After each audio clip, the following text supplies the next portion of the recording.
Hello दोस्तों, कैसे हैं आप सभी लोग। तो मैं आज कुछ बात आप लोगों से करना चाहती हूँ सुंदरता के बारे में।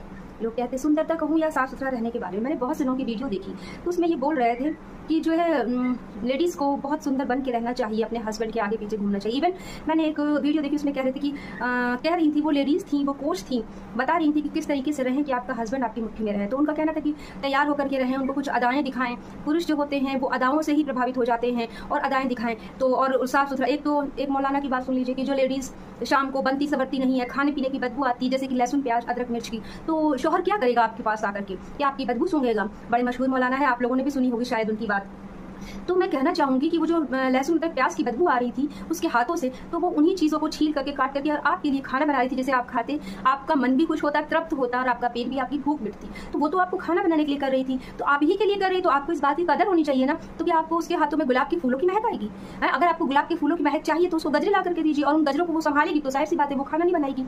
तो खाना आप लोग बाहर से खाइए, बीवी भी खुश है और आप भी खुश रहिए। तो बाहर से खाने में आपकी जेब अलाउ नहीं करती, आपकी पॉकेट खर्च हो जाएगी। यानी आपको एक खानसामा भी चाहिए, फिर आपको एक हीरोइन भी चाहिए। तो क्या आपको पता है जो फिल्मों की हीरोइन है वो घर में खाना बनाती हैं? बनाती होंगी, बेशक बनाती होंगी, लेकिन वो शौकिया बनाती होंगी, मजबूरी में नहीं बनाती होंगी कि हमें 3 टाइम बनाना ही है, बच्चों का टिफिन, हस्बैंड का टिफिन, इस तरीके से सब करना ही है। ठीक है, तो मैं मौलाना से कहना चाहती हूँ कि आप क्या बता रहे हैं, माशरे में कौन सी बात फैला रहे हैं कि आप लोग जो है ना सच सबर कर रही है, लहसुन प्याज अदरक की स्मेल को हटाइए। अरे मौलाना साहब, अगर लहसुन प्याज अदरक की स्मेल हट जाएगी तो खाना कैसे बनाएगी औरत?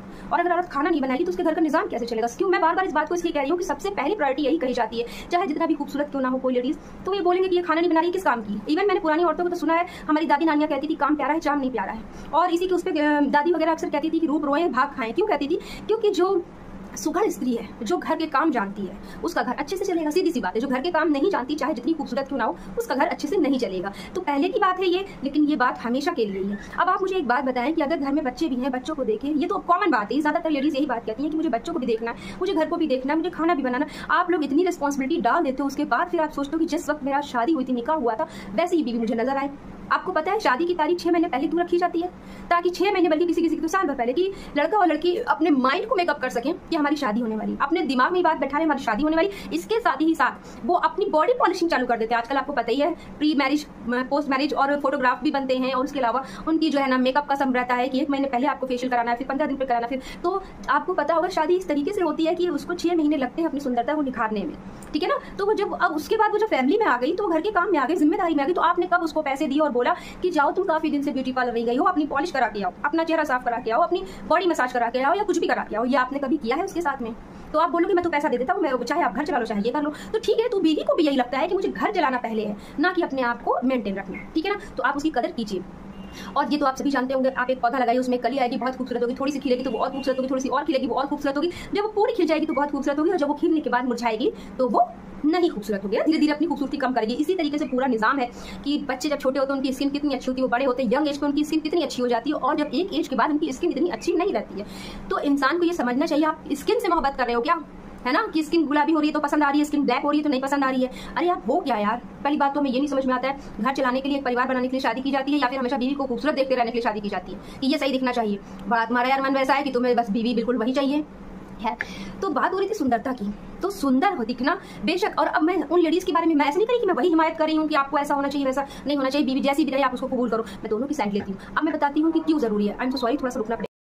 हाँ, तो अब बात आती है कि हमें साफ सुथरा रहना चाहिए। बेशक हमें साफ सुथरा रहना चाहिए। मैं उन लेडीज से कहना चाहूंगी कि आप बताइए, अगर आपके घर में सफाई ना हो तो आपका घर कैसा लगेगा? आप कभी कभी आप अपने कपड़ों को तय करके रखती हैं तो वो अच्छी लगने लगती है, शेल्फ है ना, घर में सहन पोछा होता है तो घर अच्छा लगने लगता है। हर चीज़ जो आप सहेज करके रखते हो वो बहुत सुंदरता भी सुंदर दिखने लगती है। तो स्वच्छ और सुंदरता है ना, जो अगर हम स्वच्छता बना के रखेंगे तो वो सुंदर दिखने लगेगी। नॉर्मल सी बात है कि सुंदरता बेशक बहुत गोरे रंग को आजकल सुंदर कहते हैं, लेकिन ऐसा नहीं है। अगर जिस चीज़ को आप साफ सुथरा रखते हो तो वो सुंदर ऑटोमेटिक लगने लगता है ना। तो ये चीज़ है कि हो सकता है जो जेंट्स है वो समझा ना पाते हो अपनी वाइफ को, और जो लेडीज है वो ये समझ नहीं पाती होंगी बात को। जैसे आपने खाना बनाया, किचन पूरा मैसी हो गया, सब फैलावन फैल गई, तो आपको बुरा लगता है ना।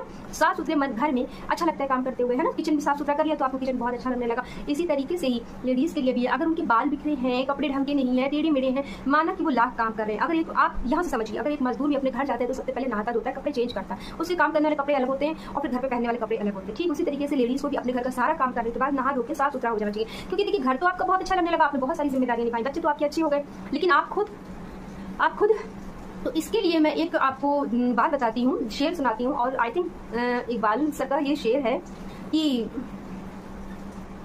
मिटा दे अपनी हस्ती अगर कुछ मर्तबा चाहे, मिटा दे अपनी हस्ती अगर कुछ मर्तबा चाहे कि दाना खाक में मिलकर गुले गुलजार होता है ना।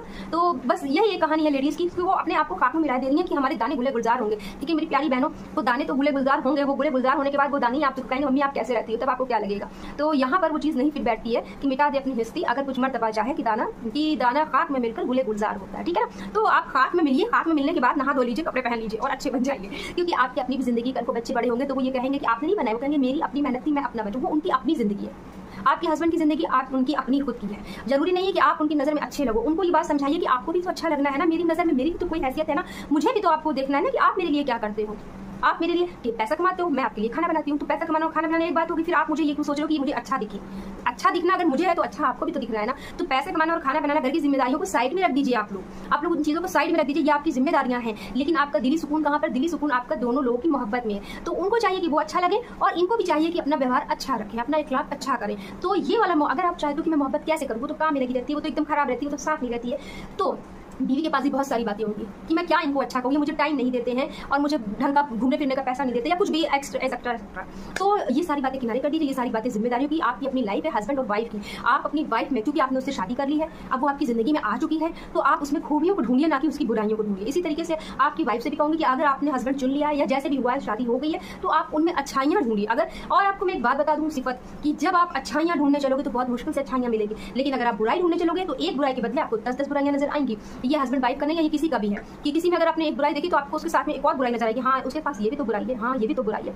तो बुरा और अच्छाई ढूंढने चलेंगे तो अच्छाई आपको नहीं मिलेगी। तो कहते हैं ना कि जिंदगी की डगर जो होती है वो बहुत कठिन होती है, लेकिन उसको आसान बनाया जा सकता है। आप अपनी जो अपेक्षाएं हैं, जो उम्मीदें हैं अपने साथी से, वो कम कर दीजिए, है ना। अगर आप किसी से उम्मीदें कम करते हैं तो देखिए अगला भी रिलैक्स हो जाएगा, उसको भी सुकून मिलेगा और आपको भी सुकून मिलेगा। क्या है कि अगर उसके पास से लहसुन, धनिया, मिर्ची, अदरक की महक आ रही है, आप उसमें भी खुशबू को तलाश कीजिए। क्या है जो अगर आपका हस्बैंड आपको कहीं घुमा फिरा नहीं रहा या महंगी महंगी चीजें नहीं दिला रहा है, वो आपको एक छत दिए हुए, आपसे प्यार से बोलता है, दोनों लोग साथ में बैठकर टाइम स्पेंड करते हो, घर की बातें कहीं करते हो, यही बहुत है।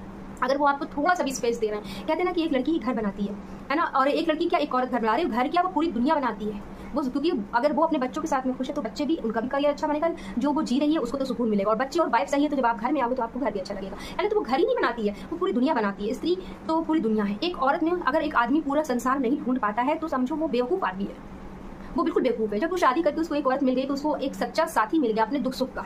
आप उससे हर दुख सुख कहिए, वो बिल्कुल बेशक सुनेगी, बहुत अच्छे से सुनेगी। आप उससे तकलीफें भी बताइए, आप उससे प्यार भी जताइए। बीवी से बढ़ के कोई अपना साथी नहीं होता है अगर रिश्ता सच्चा है तो। अगर आप सच्चाई से निभाते हैं तो आप देखेंगे आपके माँ बाप, भाई बहन भी इतने करीबी नहीं होंगे जितना कि आपकी बीवी होगी। और यही बात हस्बैंड के लिए भी है, क्योंकि लड़की इतना दिन मायके में नहीं रहती, 20 से ज़्यादा 25 साल, लेकिन अपने हस्बैंड के साथ में पूरी जिंदगी बिताती है। वो इनसिक्योर हो जाती है शादी के बाद मायके में, लेकिन उसको सुकून कहाँ मिलता है? अपने हस्बैंड के घर में मिलता है। तो आप उसे एक अच्छा घर दीजिए, एक अच्छा स्पेस दीजिए कि तुम यहाँ पर आराम से हो, कोई दिक्कत नहीं है। तो ये तो सारी बातें होंगी एक्स्ट्रा मैरिज के बारे में। अब मुझे ऐसा लगता है कि क्या वीडियो बहुत लंबी हो जाएगी, मैं बहुत छोटे छोटे से कॉन्सेप्ट रखना चाहती हूँ आप लोगों के लिए। बहुत सारे सब्जेक्ट हैं लेडीज़ के लिए। बस मुझे आज ये कहना था कि जिन हस्बैंड को तकलीफ है अपनी औरत के खराब बने रहने से, सचती सवरती नहीं है, तो क्या मतलब है कि आप क्या बाहरी कपड़ों से मोहब्बत करते हैं या बाहरी जिल्द से मोहब्बत करते हैं? आप कभी उसकी अच्छाइयों को तो देखिए, क्या वो आपको आपका काम वक्त से पहले करती है कि नहीं करती है? आपका घर संभालती कि नहीं संभालती? आप सुबह से निकलते हो ऑफिस के लिए और बड़े मुतमईन होकर के वापस घर की तरफ आते हैं, क्यों? क्या वो घर वैसे ही मिलेगा आपको? सही सलामत मिलता है, बच्चे पढ़ रहे हैं, घर भी, तो फिर इससे बड़ा और क्या हो सकता है? और अगर आपके माँ बाप उनकी खिदमत करती है, वो पहली बात तो उसके ऊपर खिदमत नहीं है, लेकिन अगर वो उनको समझती है तो ये बहुत बड़ा खुदा की नियामत है कि आपको ऐसी बीवी मिली हुई है कि आपके जाने के बाद भी वो आपका घर की रखवाली करती है, आपके बच्चों को देखती है, आपके फैमिली वालों को देखती है और आपसे कभी भी बदतमीजी नहीं करती है। तो मेरा एक मानना है, और मेरी जो मैं ये कहूँगी, जो मेरी टीचर हैं, मेरी जो कोच है, उनका एक कहना था, लॉ में एक प्रश्न आता है हमेशा कि लेडीज़ मार क्यों खाती हैं। तो ये कई बार ये प्रश्न आता है लेडीज़ मार क्यों खाती हैं। तो फिलहाल तो मैं यही कहना चाहूँगी कि बहुत छोटी छोटी सी बातें होती हैं, बहुत माइनर बातें होती हैं हस्बैंड एंड वाइफ के बीच में, और वो बातें कुछ नहीं होती हैं, कुछ भी नहीं होती है अगर देखा जाए तो। लेकिन वही बातें जो होती हैं धीरे धीरे इतना बड़ा इशू बन जाती हैं कि नौबत घर टूटने तक आ जाती है। लेकिन हमको रियलाइज़ करना होगा, हमको महसूस करना होगा कि हमें अपने साथी को भी स्पेस देना है, उसको भी वो जैसा है मुझे वैसे ही एक्सेप्ट करना है उसको। ना ही सुंदरता से ज़िंदगी चलती है और ना ही बहुत ज़्यादा कामकाजों होने से ज़िंदगी चलती है। ज़िंदगी चलती है एक ठहराव से, ज़िंदगी चलती है एक विश्वास से कि जैसे हम हैं, हमें भी तो कोई मतलब हम भी संपूर्ण नहीं है, बहुत खूबियाँ नहीं है, अच्छाइयाँ नहीं है, इंसान गलतियों का पुतला होता है। इसी तरीके से हमारा जो साथी है वो भी है। तो हमें जो जैसा है उसे वैसे ही एक्सेप्ट करना होगा। और एक्सेप्ट कर लिया आपने, शादी कर ली, उसके बाद फिर आप उसकी आदतों को एक्सेप्ट नहीं कर पा रहे तो ये आपकी बहुत बड़ी भूल है। और हम में गलती ये होती है कि हम शादी करने के बाद सुधारना शुरू कर देते हैं एक दूसरे को। वाइफ सोचती है अब मैं आ गई ना, अब मैं इनको सुधार दूंगी, और जो हस्बैंड है वो सोचता है कि तुझे मेरे हिसाब से चलना पड़ेगा, मैं जैसा बोलूँगा तुझे वैसे ही करना। क्यों भाई, ऐसा क्यों? उनके अंदर एक ये चीज़ आ जाती है कि मैं लेकर के आया हूँ। देखिए, ये दुनिया की रीति रिवाज है जो शुरू से चला आ रहा है कि आपको अपनी बेटी दूसरे को देनी पड़ेगी और दूसरे की बेटी आपको लानी पड़ेगी। इतना बड़ा कुर्बानी या त्याग कह लीजिए नहीं देंगे तो किसी का घर नहीं बसेगा। तो ये एक कुर्बानी है। माँ बाप अपनी बेटी दे देते हैं और वो लड़की अपना घर परिवार छोड़ देती है। उस कुर्बानी को आप ना मान करके आप एहसान जता रहे हो कि उनको अपनी बेटी देनी थी, मैं ले आया हूँ, मैंने बहुत बड़ा एहसान कर दिया। आपने एहसान नहीं किया है, जिसने बेटी दी है उसने एहसान किया है आपके ऊपर। उस क्योंकि आपका घर बसेगा ना उनकी बेटी से, वो बेटी देंगे तब आपका घर बसेगा। आपके घर, आप दरवाजे पे नेम प्लेट उनके नहीं लगाएंगे, आप नहीं लगाएंगे ना कि ये आपका घर है, तो आपका घर बसाना। तो एहसान किसका हुआ? जिसने दिया, जिसने लिया। ये तो देखिए ना कितनी अजीब बात है। जो ले रहा है वो घमंड कैसे दिखा सकता है? लेने वाले का तो हमेशा यूं हाथ होता है ना, और उसको हमेशा नीची नज़र से देखा जाता है। हमेशा देने वाला ही ऊंचा होता है, तो जो दे रहा है वही ऊंचा है, जो ले रहा है वो ऊंचा नहीं है। तो हमेशा कदर कीजिए उन लोगों की जिन्होंने आपको बेटी दी। कदर कीजिए उस इंसान की जो अपनी ज़िंदगी छोड़ करके, जिसने अपनी ज़िंदगी आपके नाम कर दी है और आपके मुताबिक चलने की कोशिश कर रही है और करेगी भी, और उसको करना ही पड़ेगा क्योंकि वो आपके बच्चों को भी पालेगी, आपका घर भी देखेगी। उसकी वजह से ही आपका घर चल रहा है। और बड़ी हैरानी की बात है कि सब कुछ करती हैं स्त्रियाँ, औरतें सब कुछ करती हैं, लेकिन नेम प्लेट आदमी का लगाया जाता है। ये पुरुष प्रधान समाज है भाई, नहीं देख सकता है इंसान। बेटियों को तो वो देख सकता है कि मेरी बेटी बहुत आगे जाए, बहुत आगे जाए, लेकिन बहुओं को तभी एक्सेप्ट किया जा रहा है ताकि बहू अगर कमाएगी तो मुझे पैसा देगी, बहू अगर कमाएगी तो मेरे बेटे का स्टेटस बनेगा। यानी कि आपके बेटे का स्टेटस बनेगा कि बहू अगर कहीं कुछ कमा रही है तो आपको तो बस चाहिए ही चाहिए। अजीब बात है कि आपको चाहिए फिर भी आप कहते हो मैं ऊँचा हूँ। कैसे ऊँचे हैं आप? कैसे ऊँचे हैं आप? खैर ये मुद्दा नहीं था, ये इशू नहीं था, ये टॉपिक नहीं था। टॉपिक ये था सुंदरता से हम चले थे, स्वच्छता की ओर चले थे और फिर आगे अपनी शादीशुदा ज़िंदगी में, है ना। तो साफ़ सुथरा रहना एक अलग बात है, सुंदर दिखना एक अलग बात है। और अगर आप साफ़ सुथरा रहते हैं, अपना बहुत ख्याल करते हैं तो आप सुंदर भी कहलाएंगे। क्योंकि मेरा ये मानना है कि खुदा ने सबको खूबसूरत बनाया, सबको, हर एक चीज़ खुदा की बनाई हुई हर एक चीज़ खूबसूरत है। ये दुनिया, ये हर चीज़, तो इंसानों को तो उसने बहुत ही मोहब्बत से बनाया है, तो इंसान क्यों नहीं खूबसूरत होंगे? बहुत खूबसूरत है। तो और हमारी ये कमी है कि हम एक दूसरे में खूबसूरती तलाशते हैं कि वो कम है वो ज़्यादा है। ऐसा कुछ भी नहीं है, सभी लोग खूबसूरत हैं, सभी का दिल बहुत अच्छा है। लेकिन ये समझ का फेर है कि इंसान अपनी अच्छाइयों को उजागर नहीं करता है, उनको बढ़ाता नहीं है और बुराइयों को अपना लेता है। तो सुनिए, आपको मैं एक बात बता दूं, जो जितना बुरा होगा उसका चेहरा उतना ही खराब लगेगा, चाहे वो बहुत ही खूबसूरत क्यों ना हो, उसकी जल्द बहुत गोरी क्यों ना हो, लेकिन अगर उसके अंदर बुराइयां हैं तो वो इंसान अच्छा नहीं लगेगा, है ना। जिस तरीके से हमें साफ सुथरा रखना है अपने तन को, उसी तरीके से हमें साफ सुथरा अपने मन को भी रखना है। मन जब हमारा साफ सुथरा होता है तो वो चेहरा बहुत खूबसूरत लगता है। ये एक पॉइंट है जिसको समझना होगा आप लोग। आप जितना भी मेकअप लगा लेंगी कोई फायदा नहीं है। आप अगर बोलेंगे, अगर आपकी बोली अच्छी, जो दिल से निकली हुई बोली है, तो वो बोली, आपकी मुस्कुराहट अच्छी, आप किसी मासूम बच्चे की तरफ देखिए, जब वो मुस्कुराता है तो वो इतना खूबसूरत लगता है। लाखों लाइक्स मिलते हैं उसके मुस्कुराने पे, क्यों मिलते हैं? बताइए, उसकी मुस्कुराहट क्यों खूबसूरत है? पता है क्यों खूबसूरत है? क्योंकि उसके अंदर कोई बुराई नहीं है। वो तो बोलने नहीं जानता है अभी उसने कुछ भी नहीं बोला, अभी वो सिर्फ माँ की गोद देखता है, खाना पीना देखता है। तो जो जितना कोमल है, जितना बुराइयों से दूर है, वो उतना ही ज़्यादा खूबसूरत है ना। तो मेरी बात को ध्यान रखिएगा। और आपको मैं यही कहना चाहूँगी कि आपके पास जितने भी रिश्ते हैं, जो भी हैं, आप बहुत किस्मत वाले हैं कि आपके पास में कुछ रिश्ते ऐसे हैं जिनके पास आपको बैठने को मिलता है, चाहे वो माँ का रिश्ता हो, भाई बहन हो, दोस्त हो, या फिर आपके हस्बैंड वाइफ हो, है ना। तो आप बहुत खुशकिस्मत है कि आपके पास कुछ ऐसे रिश्ते हैं जिनसे आप अपनी तकलीफ बता सकते हैं, जो आपकी तकलीफ सुन सकते हैं, जो आप खुशियों में आप कहते हैं आज बहुत खुश हूँ, तो आपका दिल करता है अगला भी कहे अच्छा बताओ क्या बात है। तो अल्लाह का शुक्र है कि आपके पास कोई एक ऐसा इंसान है जो ये कहने वाला है अच्छा बताओ क्या बात है, आप क्यों खुश हो, और अच्छा बताओ आप क्यों परेशान हो, है ना। जिस इंसान के पास ऐसे लोग हैं, समझ लीजिए वो बहुत खुशकिस्मत हैं। और रही बात खूबसूरती की, तो वो तो सब चलता ही रहता है। इंसान को सबसे पहले अपने अंदर खूबसूरती देखनी चाहिए, और खूबसूरती जो होती है वो दिल से आती है। अगर आपका दिल अच्छा, आप झूठ नहीं बोलते हैं, आप बुराई नहीं करते हैं, आप किसी का गलत नहीं सोचते हैं, तो 100% आप बहुत खूबसूरत इंसान हैं। आखिर में यही कहना चाहूँगी, अपना ख्याल रखिए और बहुत अच्छे से दिखिए। और उन वाइफ से भी कहना चाहूँगी, उन वो मौलाना की बात का, कि बिल्कुल भी बुरा मत मानिए, क्योंकि चाहे वो मौलाना हो, चाहे कोई पंडित हो, चाहे XYZ कोई भी हो, किसी के, क्योंकि आप हैं, आप अपने मालिक खुद हैं, आपको अपने आप को बनाना है। तो आपको जैसा लगता है कि आप अच्छे दिख रहे हैं तो वाकई आप अच्छे दिख रहे हैं, किसी की बातों में मत आइए। हाँ, स्वच्छ रहना ये बहुत अच्छी बात है, साफ़ सुथरा रहना, तो साफ़ सुथरा रहिए। लहसुन प्याज की खुशबू भी आ रही है तो भी अच्छी बात है, और अगर फूलों की खुशबू आ रही है तो भी अच्छी बात है। लेकिन जो कोई अगर शादीशुदा लेडीज़ है, किचन में काम कर रही है, तो मैं कहती हूँ कि उसके पास अगर लहसुन प्याज की खुशबू आ रही है तो यकीन मानिए उसकी वो खुशबू गुलाब के फूल से कहीं ज़्यादा अच्छी है। खुश रहिए और अपनों से प्यार कीजिए।